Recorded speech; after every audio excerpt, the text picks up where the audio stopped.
COVID-19 is forcing UNT to make changes to its spring semester. More on that later. And flu season is just around the corner. We'll tell you how you can stay safe. I hope you have your computers ready because UNT has a new way for you to participate in homecoming this year. I'll have more on that later.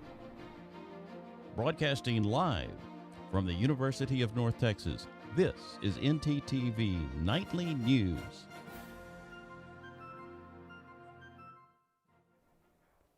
Thanks for joining us on ntTV Nightly News. I'm Michaela Goose. And I'm Edison Mesa. The issue of mail-in voting is making headlines again. Today, Governor Greg Abbott issued a proclamation limiting when voters can drop off their mail-in ballot. Beginning October 2nd, voters must drop off their ballots to a single location designated by the county clerk. Also, during early voting, clerks must allow poll watchers to supervise any activity. Travis County had allowed voters to drop off their ballots at 4 separate locations, but this proclamation from the governor will force the county to designate just one. The last day to register is October 5th. Early voting at the polls start October 13th. For more information on where and how to vote, visit votetexas.gov.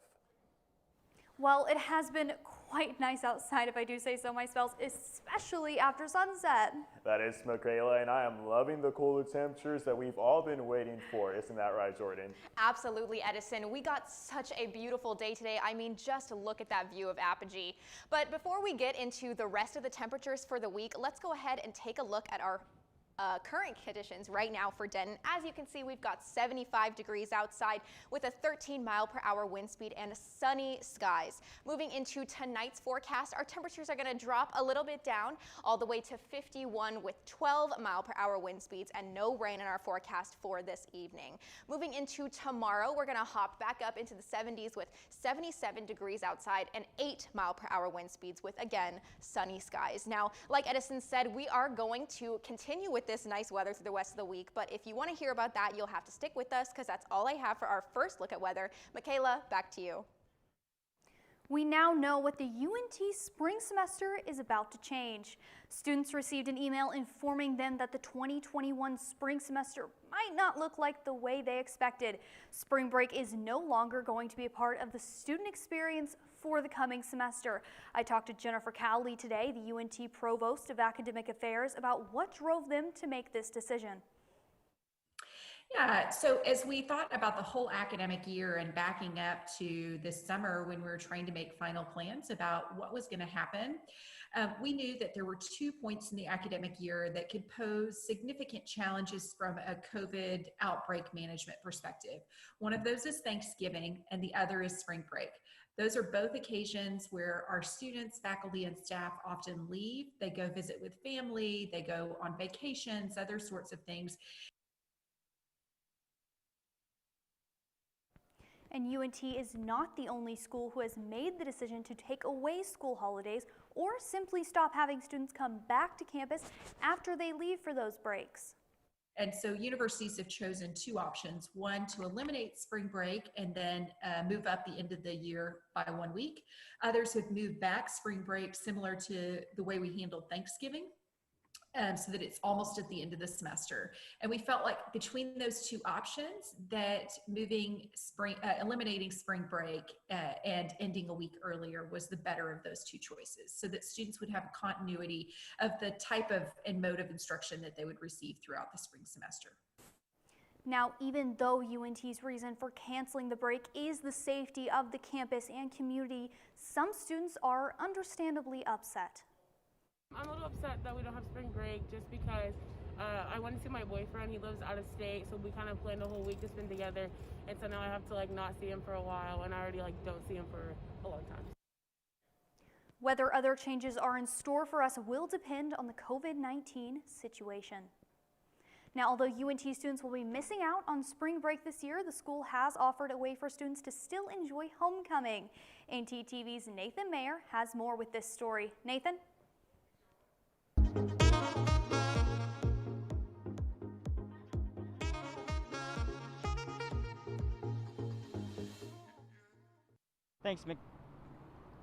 Thanks, Michaela. With homecoming week approaching, the university has said that in an abundance of caution, homecoming traditions would be changing this year. Some of the traditions that are most likely going to be modified are the university-wide picnic, which kicks off homecoming week, the classic lighting of the bonfire, the homecoming parade, which runs from the university to the Denton Town Square, tailgating, and of course, attendance at the football game. As of now, Governor Abbott's executive order does not permit any sanctioned tailgating activities larger than 10 people. The coordinators for campus-wide events in charge of all things homecoming is still saying that details are pending for now, but we should receive more information in the coming weeks. That's all I have for you tonight. Back to you at the desk. Thanks, Nathan. Well, virtual homecoming is one way to help stop the coronavirus this fall, but there are other ways as well. Mandy Either has that story. Fall is in the air, but with cooler weather comes more time spent inside, where coronavirus is thought to spread more easily. Coupled with COVID's collision with flu season, and the next few months could get ugly where the virus is concerned. But there are ways to stay safe. Even though it's cooler, keep those gatherings outdoors. Invest in ways to keep hangouts warmer, like a fire pit. And get your flu shot, the CDC suggests, by the end of October. When it comes to Halloween and Thanksgiving, it'll be tempting to skirt safety measures, but COVID doesn't take a holiday. If you take a risk to travel, cut down on exposure. Don't dine indoors at restaurants. You can also create alternate holiday plans. According to the CDC, the lowest risk version of how to celebrate includes gathering with only the people you've been isolating with. And when it comes to voting in November, it can be done safely too. You can vote by mail, or if voting in person, vote early. Dates and hours vary by state, but polling places are typically less crowded ahead of Election Day. And if you do vote in person on Election Day, learn as much about your polling place as possible. Bring the essentials, a mask and sanitizer, and keep your distance from others. For today's Health Minute, I'm Mandy Gaither. All of that is good advice because recovering from COVID-19 can be quite challenging. ntTV's Roy Jimenez has the story of how one UNT student is recovering from the virus. As of last week, the University of North Texas had 22 active cases of COVID-19. The majority of them are students, one being Hunter Logan, a senior studying political science. He was diagnosed 2 weeks ago. At first we were thinking it was the flu, maybe it was a bug, but, when I was looking at symptoms, chills, fever, body aches, pain. Logan tested positive for the virus. He says his parents also got tested, but both tested negative. Luckily, I didn't spread it to anyone in my family. Logan also doesn't know how he contracted COVID-19. He does know that everywhere he went, he made sure he wore his mask and always used hand sanitizer. As soon as I step in my car, I do hand sanitizer, wash my hands as soon as I get back. So maybe I just had left my guard down a little bit. I don't know. Logan says when he received the news of testing positive, he felt pretty calm about it and knows he is not at high risk. Okay. But for the most part, I was kind of positive, it is what it is. You got to go through it. Logan says he's been doing great in his classes, but his professors have been pretty lenient since he got diagnosed with COVID. So, for the majority, my professors have been pretty, understanding, and so that's been great. And I think that's I feel lucky on that kind of boat. He hasn't done much since being diagnosed. Just kind of put it off like at the flu, just watch TV, just gave myself, my body time to relax, recover. After he recovers from COVID-19 and is out of quarantine, first thing he wants to do is get back to the gym and start exercising. Logan encourages others to take care of themselves. Really make sure you're hydrating, taking care of yourself, taking care of your body and all that. I'm Roy Jimenez, ntTV News. While some of us are finally recovering from COVID, we'll tell you why this flu season is unlike any other after the break. And later we'll explain why the airline industry is being forced to let many workers go.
Denton County public health officials are encouraging people to get the flu vaccine before the end of October.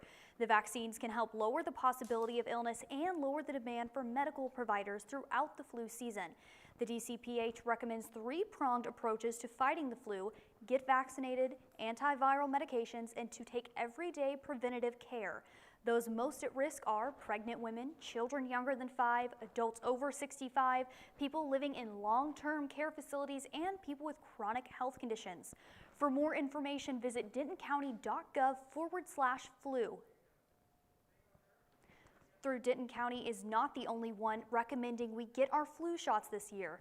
ntTV's Kayla Holt has more on National Influenza Day and the push by UNT to get all of the Mean Green family vaccinated against the flu. That's right, Michaela. It's not just spooky season, it's flu season.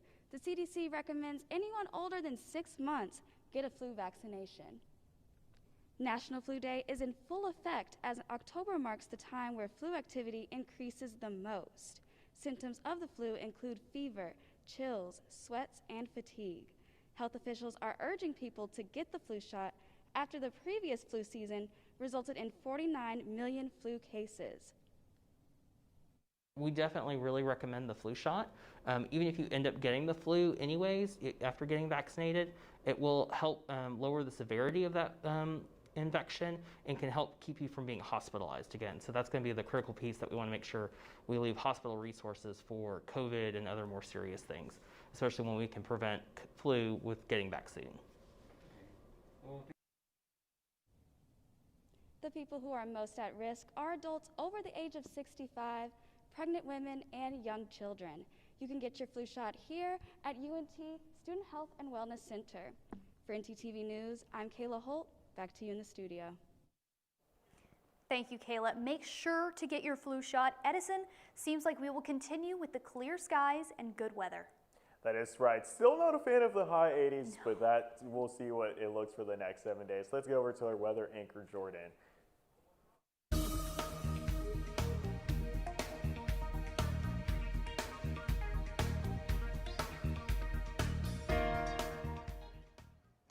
Thanks, Edison. Before I tell you about the next 7 days, let's go ahead and look at our temperatures across North Texas. As you can see here, pretty much everywhere we're getting temperatures in the high 70s and the low 80s, so not getting too hot in North Texas. But if we go ahead and zoom out and look across the state of Texas, we're going to get a little more variation. All the way up with 89 degrees over in Austin and El Paso, 87 in Houston, but still pretty cool up in Amarillo and Oklahoma City. Now let's get into that 7-day forecast, and we'll look at what the rest of the week is going to look like temperature-wise. As you can see, towards the beginning of the week, we're still sticking with those temperatures in the high 70s and the low 80s.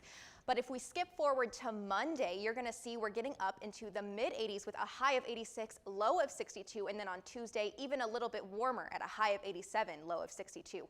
And then moving through Wednesday, we're going to drop back down to 85, but obviously, as you can see, we're getting sunny skies all the way through, and it is going to be a little bit warmer when you're out in the sun, so this week, maybe stay in the shade. That's all I have for weather. Back to you guys.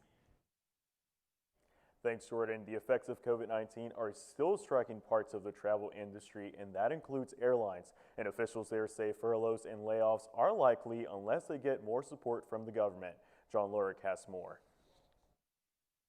The airline industry isn't soaring right now. Look, the last thing we want to do is furlough employees. The Coronavirus Aid, Relief, and Economic Security Act, or CARES Act, gave airlines $25 billion earlier this year to hold off on job cuts through September.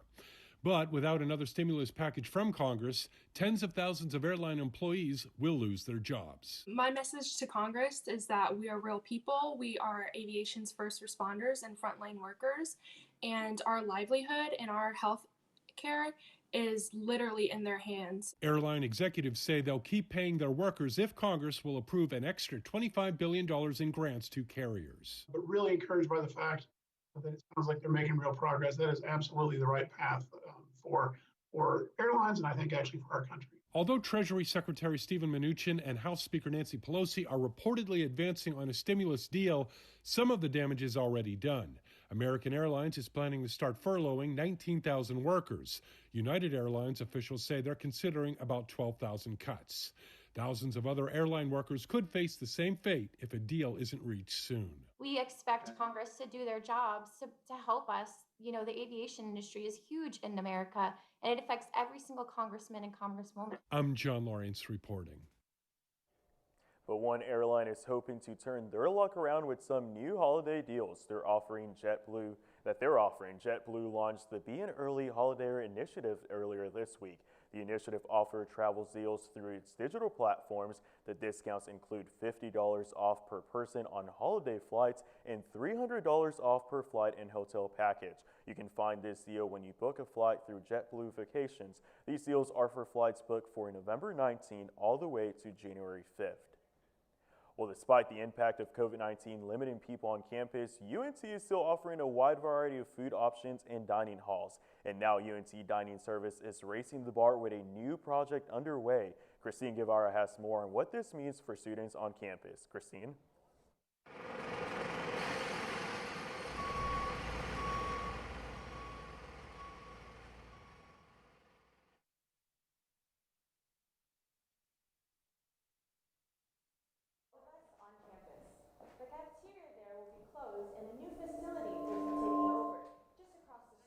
Construction of Eagle Landing began April of 2019.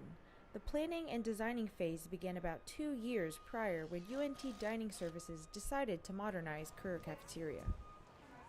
When they started doing the cost analysis of it, one of the ideas that came up from our AVP, Danny Armitage, basically said, why don't we look at building a freestanding dining hall that's able to meet the needs of UNT and the students, not just now, but also into the future.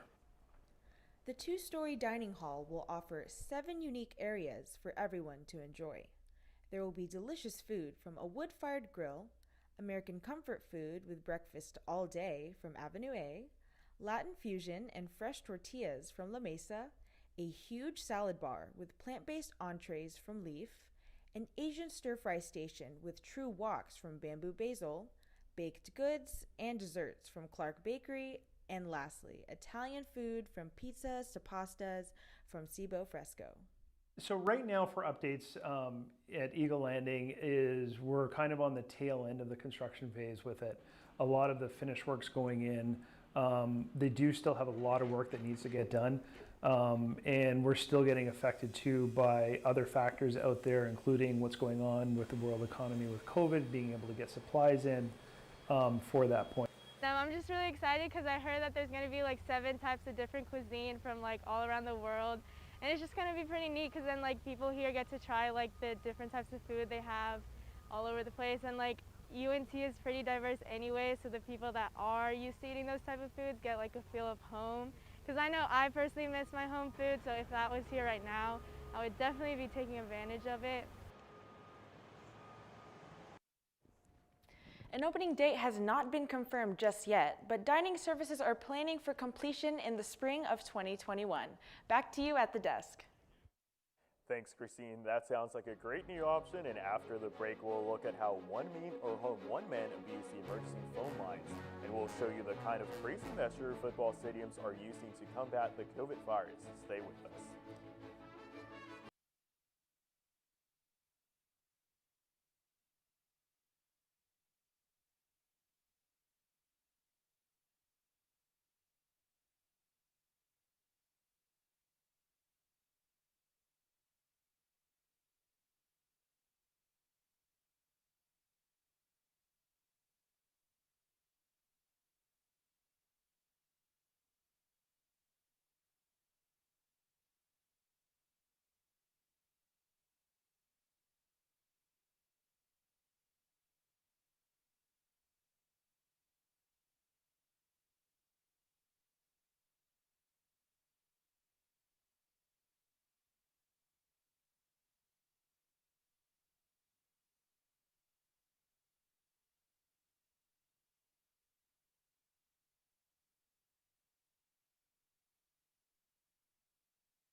arrested a man Monday night for calling 911 40 times. Police were dispatched 3 times to a Motel 6 along I-35 North. The man reported that someone was banging at his door trying to get into his room. Within 2 hours, dispatchers noticed multiple silent calls from the same individual. Coronavirus has put a halt on in-person club meetings, and Coalition X UNT is a K-pop club on campus that focuses specifically on dance. Members in the club now have to face the challenge of collaborating through a computer screen. The group formed in October of last year with the vision of sharing the love of K-pop with fellow UNT students. The group was used to meetings at least once a month in the Union or Physical Education Building racquetball rooms. Now they're dancing on Zoom. Coalition X UNT's Vice President Grace Rochelle explained how the group focuses on holding events online. Last year, that was more like planning events and finding performances, planning costuming for filming days, things like that. This year, however, because of COVID, that has transitioned more to focusing on like online events. Like, for example, this month we're hosting a K-pop trivia night. We're doing a club game night. We're hosting a spooky movie night, all via Zoom. The group's leadership wants to remind students that they are working hard to give them the best content they can.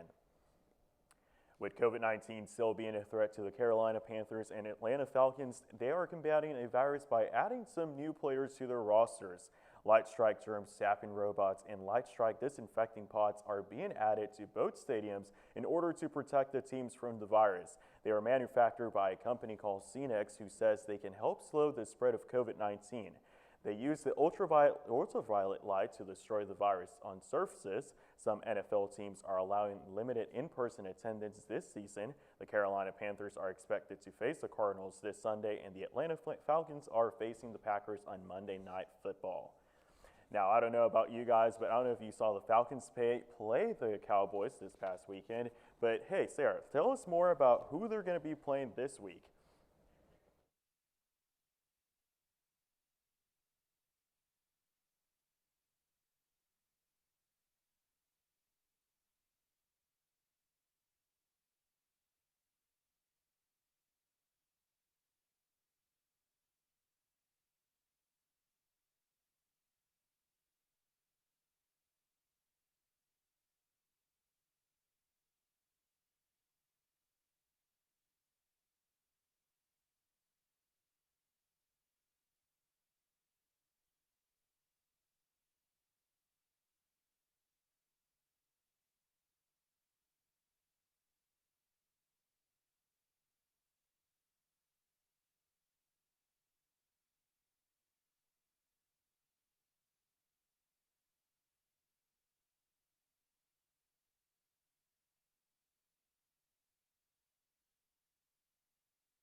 Women's Golfer of the Week this week. North Texas came in 4th at the Schooner Classic in Oklahoma on Monday, falling behind only Baylor, TCU, and OU. Lauren finished individually one shot off the leader to tie for third. The Mean Green will be back at it in Austin on October 10th and 11th for the Betsy Rawls Invitational. The Mean Green football team is back in action this weekend after postponing last weekend's game against Houston. North Texas will face Southern Miss at home on Saturday, and despite having an 0-3 start, Southern Miss quarterback Jack Abraham leads the NCAA in passing yards with a whopping 877 already on this season. North Texas will continue their quarterback rotation of Jason Bean and Austin Awney and is looking for another win at home. The game kicks off at 6:30 this Saturday at Apogee Stadium right here in Denton. Two of the best high school football teams in the country face off this weekend, and both of them are from here in Denton. The Denton Ryan Raiders host the Denton Geyer Wildcats tomorrow night at Sage Collins Stadium in what is sure to be a thrilling matchup. Dave Campbell's Texas football has Geyer ranked number 5 in the state, and USA Today puts them at number 24 in the country. But this is a crosstown rivalry, so all bets are off on this one. Kickoff is at 7:30, and you can listen on KNTU starting at 7. And finally, the Dallas Cowboys are back at home this weekend facing off against the Cleveland Browns. The Cowboys may be coming off of a close loss against the Seahawks last weekend, but running back Ezekiel Elliott isn't worried about their 1-2 start, telling the media that he doesn't think there's any reason to panic. With a weak division and an easy schedule through the next several weeks, the Cowboys have a good chance to get back on top. Kickoff is at noon on Sunday in Arlington, and I know I'll be watching. That's all I have for sports. Back to you, Edison. Thanks, Sarah. Well, if you get tired of all that football, you may want to take in a movie, and there's the sequel out on a fan favorite. Thanks for joining us on ntTV Nightly News. Join us again this week here at 7.